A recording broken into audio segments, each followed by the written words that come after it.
Daga Marga, né, o guru que coloca Chaitanya Mahaprabhu nesses passatempos transcendentais. Então, de certa maneira, Ramananda Roy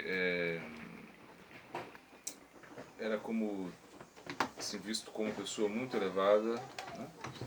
E ele era também essa personalidade que ensinava Chaitanya Mahaprabhu. Chaitanya Mahaprabhu, ele é Krishna no humor de Radharani,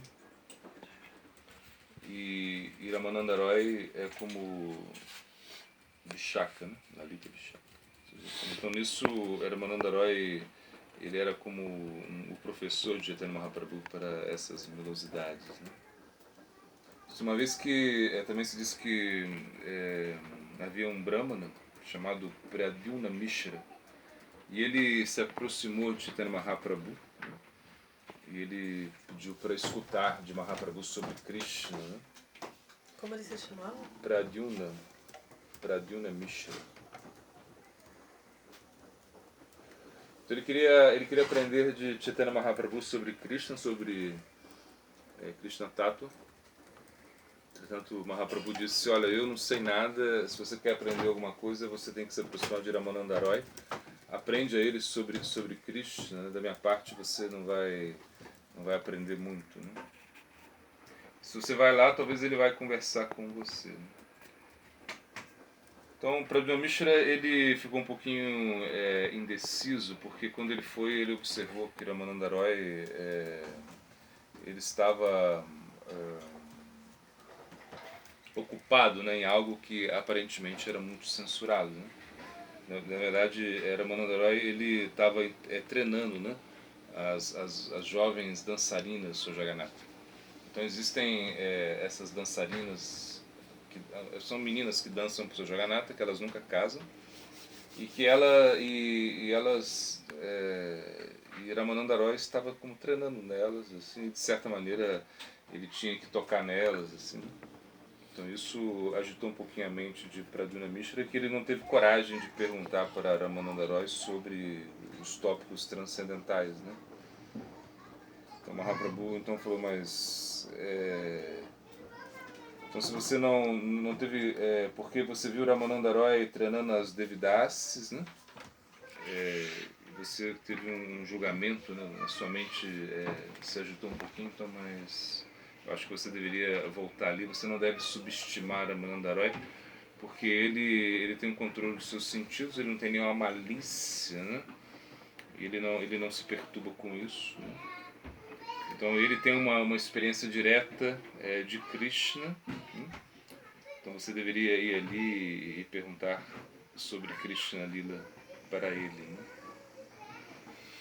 Na verdade, o Srimad Bhagavatam também fala que se uma pessoa escuta com muita fé os passatempos do Srimad Bhagavatam, que tratam desses passatempos amorosos, então aos poucos ela vai diminuindo a sua luxúria, né? Ela transforma a luxúria em amor, né? Esse foi como um dos passatempos aí que Ramananda Roy estava envolvido no Gaura Lila, né? Ele era muito versado nesses sentimentos, né, amorosos, né? E ele não tinha nenhum interesse egoísta, não tinha nenhum interesse mundano. Então, por isso é muito perigoso a gente às vezes julgar os devotos, né? Isso é um perigo também. Esse Mahaprabhu sempre tinha esse intuito também, né? De ensinar algo, né? Então ele mandou Pradyumna Mishra lá perguntar para Ramananda Roy sobre Krishna Lila, mas sabia que Pradyumna Mishra ia ficar um pouco agitado com isso, né? Então, externamente, nós podemos ver um devoto, fazer alguma atividade que não é muito moralmente, né, elevada, podemos dizer assim. Entretanto, internamente ele tem uma devoção muito alta, muito elevada por Krishna. Então, de certa maneira, a gente poderia estar ofendendo o devoto, né? Então, por isso, seria muito bom manter esse discernimento, né? Que o Bhakti ele não tem uma relação muito com a moralidade, né? Assim, nesse sentido, né? Claro que o devoto não pode ficar fazendo tudo aquilo que queira, né? existe também esse Jama Niyama, esse controle das ações tanto internas quanto externas. Entretanto, o Bhakti é superior a isso, né? Então, nesses casos aqui que devotos estão elevados externamente, executam algumas atividades que são assim rejeitadas, assim poderíamos dizer assim como abomináveis, né, para um sadhaka. Entretanto, a gente entende que isso é algo externo, né?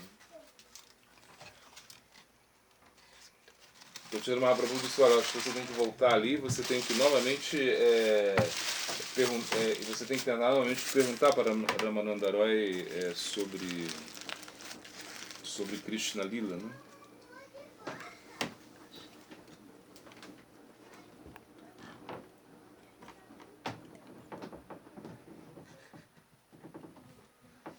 Perguntar para Ramananda Roy sobre Krishna Lila. Então, nesse dia, Ramananda Roy começou a falar de Krishna Lila, e ele esqueceu a sua comida, ele esqueceu de se banhar, né, de se trocar. Na realidade, ele ficou muito absorto, né, loucamente assim, absorto em Harikata, e perdeu completamente o controle, né? Na verdade, os servos vinham, né, conversavam com ele para que ele fosse, né, porque ele era uma pessoa assim de certa maneira importante. E ele falavam para ele: não, você tem que comer, mas ele já não se preocupava com isso, não queria mais isso. Assim como fluía assim de uma maneira muito espontânea, né, o Harikata dele. E Mahaprabhu disse: olha, Ramananda Roy, ele sabe quem é Krishna, ele sabe tudo. Mahaprabhu falou: olha, o que eu ensinei para Sanatana Goswami, o que eu ensinei para Rupa Goswami, eu aprendi de Ramananda Roy. Então Mahaprabhu falava isso. Então, de quem Chaitanya Mahaprabhu tomou Diksha e com que propósito? Não, perdão, com quem ele tomou Diksha? Quem foi o guru de Chaitanya Mahaprabhu?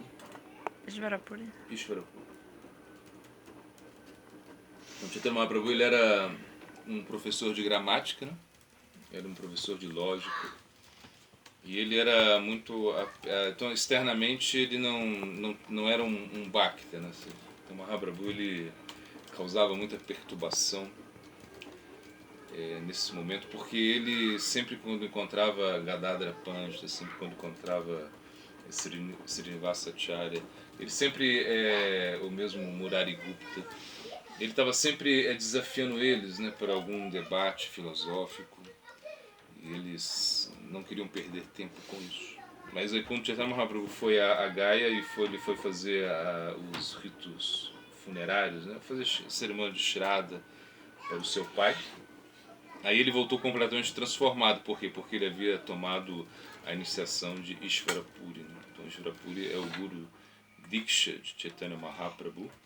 E Diksha significa o quê? Significa que você está recebendo o conhecimento espiritual, né? Então, Diksha, ou seja, que você está recebendo um conhecimento divino, o Divya Gyana. O Divya Gyana está entrando aí no seu coração. E ele está capturando posições, mudando as suas concepções, né?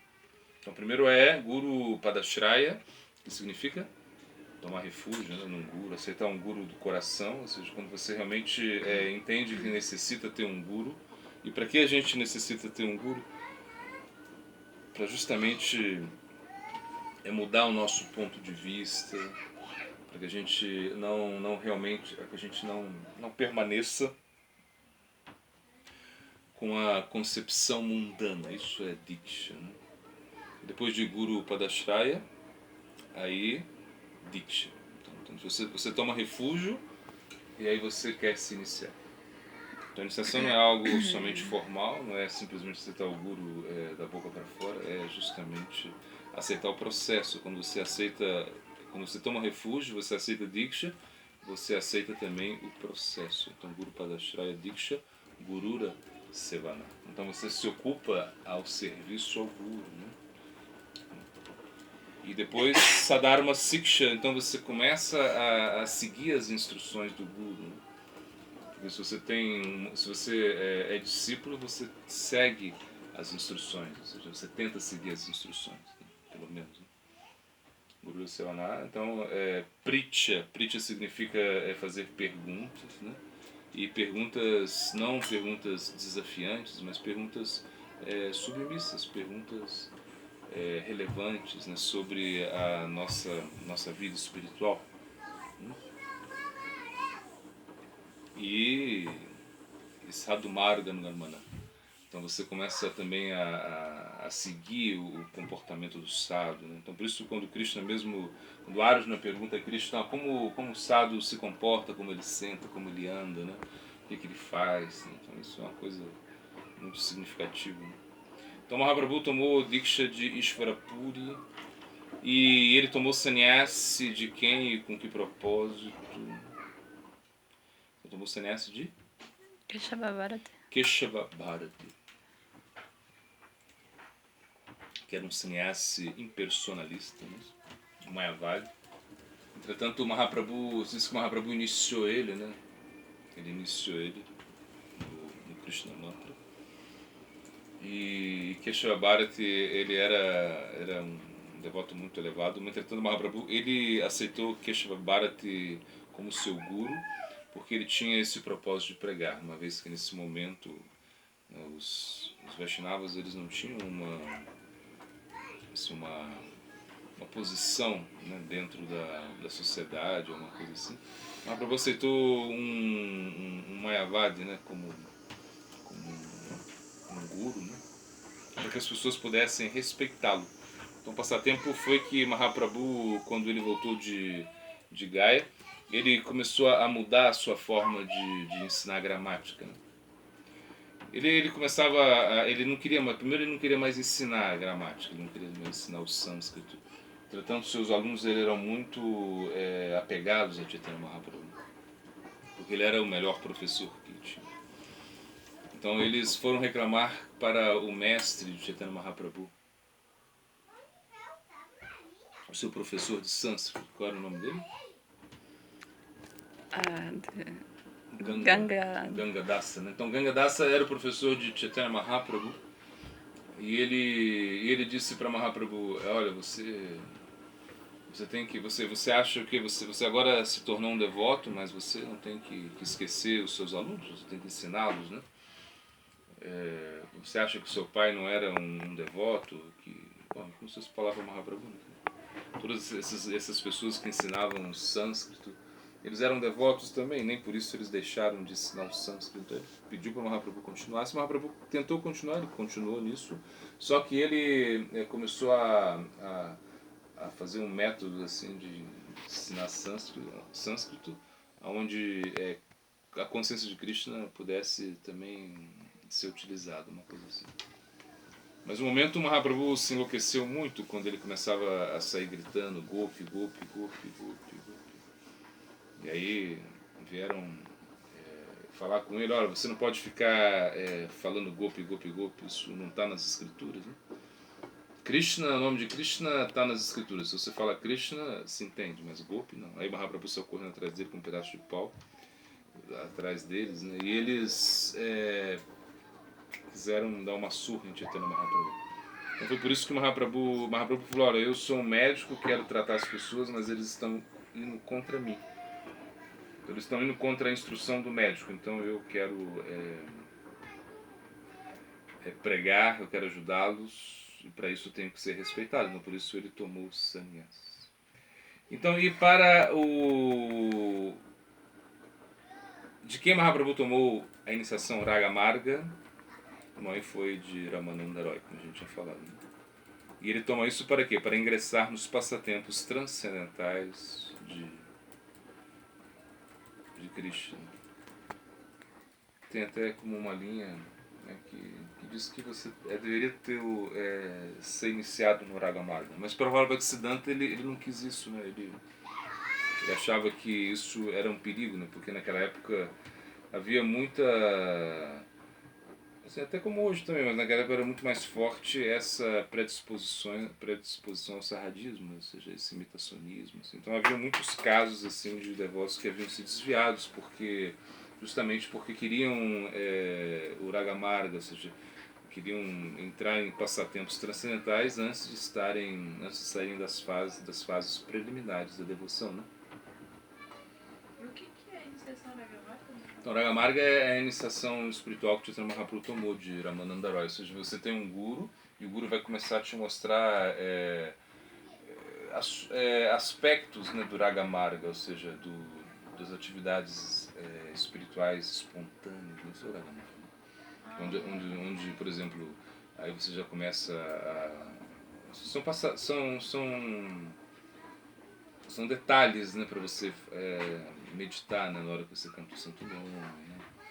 E aí nesse momento também aí o Guru já te dá o Siddhadeha, né, o corpo espiritual, mas você tem que estar passado dessa fase de Anartha Nivrita, tem que ter, aí está em Ashakti, né? Então Prabhupada Bhaktisiddhanta, ele dizia que sem você alcançar a fase de Ashakti, que é a fase do apego que você tem, né, por Krishna, então sem você ter antes passado Anartha Nivriti, que é essa fase que você tira os seus anartas, antes de você ter desenvolvido o Ruti, que é um gosto pela prática, você não pode adentrar a esse caminho do Raga Marga, né? Então por isso que o Prabhupada Bhaktisiddhanta, ele mesmo nunca deu essa iniciação para ninguém assim, no Raga Marga, né? Ele era contra isso para evitar assim essas desviações, né? Então por isso, né?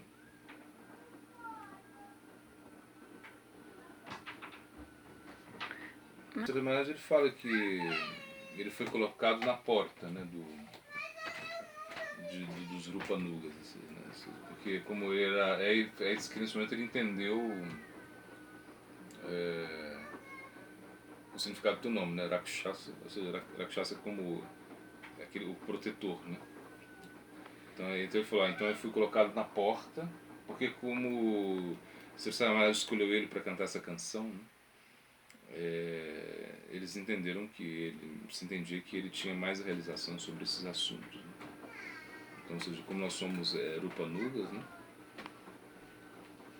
Nós somos, assim, ou seja, essa é a nossa linha, assim, uma das vertentes da nossa linha, isso é Rupanuga, ou seja, seguidores de Rupa Goswami.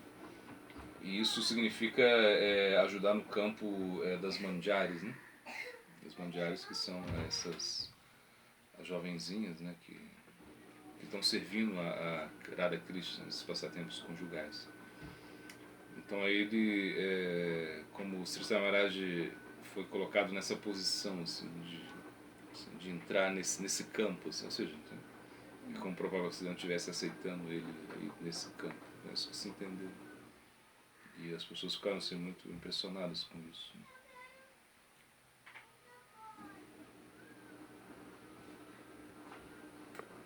Então, se alguém quer entrar nos passatempos de Krishna em Vrajalila, o que se requer?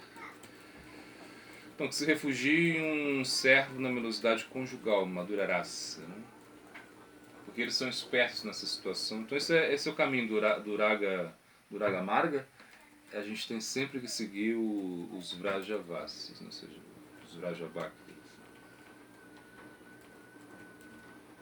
Então eles sabem esses detalhes de Madhura Lila, né? Sabem como servir, sabem como entregar isso para os demais, né? Porque nesse Madhura Rasa é assim. Ou seja, o Guru ele é visto na forma de uma Shakti, né? Uma servente de Rupa, de Radharani, né? Guru Rupa Shakti, que se chama isso.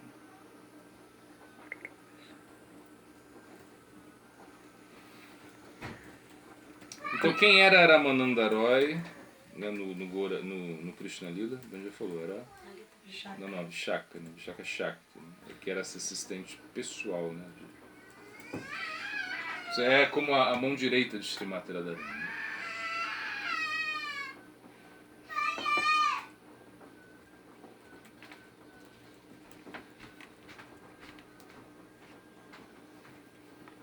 Mahaprabhu disse a Ramananda Roy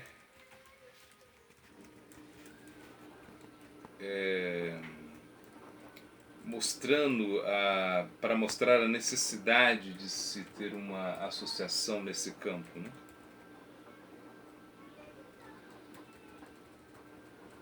Então ele disse, esse verso famoso, né?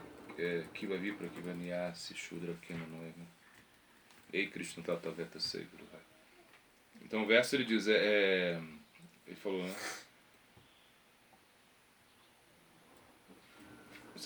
Porque Chaitanya Mahaprabhu queria instruir a Ramananda Roy. Entretanto, Chaitanya Mahaprabhu era um sannyasi e a Ramananda Roy estava na vida de casado. Ele também era de uma classe, assim, uma casta inferior, né? Ele era como um shudra, né? Assim, ele tinha um cargo assim, no governo. Era como uma pessoa assim, respeitada dentro da sua casta, da sua classe, né?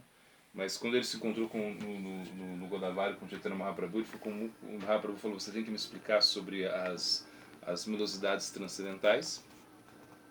E isso, essa instrução Mahaprabhu havia obtido de... Quem pediu para Mahaprabhu procurar a Ramananda Roy?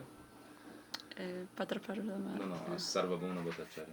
Então, Sarvabhauma Bhattacharya, quando conversou com Chaitanya Mahaprabhu, ele falou, você tem que se encontrar com Ramananda Roy. Sarvabhauma Bhattacharya, ele havia conversado algumas vezes com Ramananda Roy, mas ele, como era muito escolástico, era uma pessoa assim, muito erudita, Sarvabhauma Bhattacharya, ele não dava muita atenção a Ramananda Roy. Mas ele falou, olha, Ramananda Roy, ele tem muita devoção a Krishna, ele entende tudo sobre Krishna Lila, sobre Madhurya Lila, e você tem que aprender dele, né? Então é por isso que mas Ramananda Roy não queria ensinar Chaitanya Mahaprabhu, porque Mahaprabhu é um sannyasi, né? Mas Mahaprabhu disse isso para ele, né? Kiva Vipra, Kiva Nyasi, Shudra. Ou seja, não importa se você é um Shudra, se você é um Brahmana, se você é um sannyasi, se você entende a ciência transcendental, você é capaz de ser guru, né? Então, está falando de Chaitanya Mahaprabhu como também detonando Varnashmas, em certo sentido.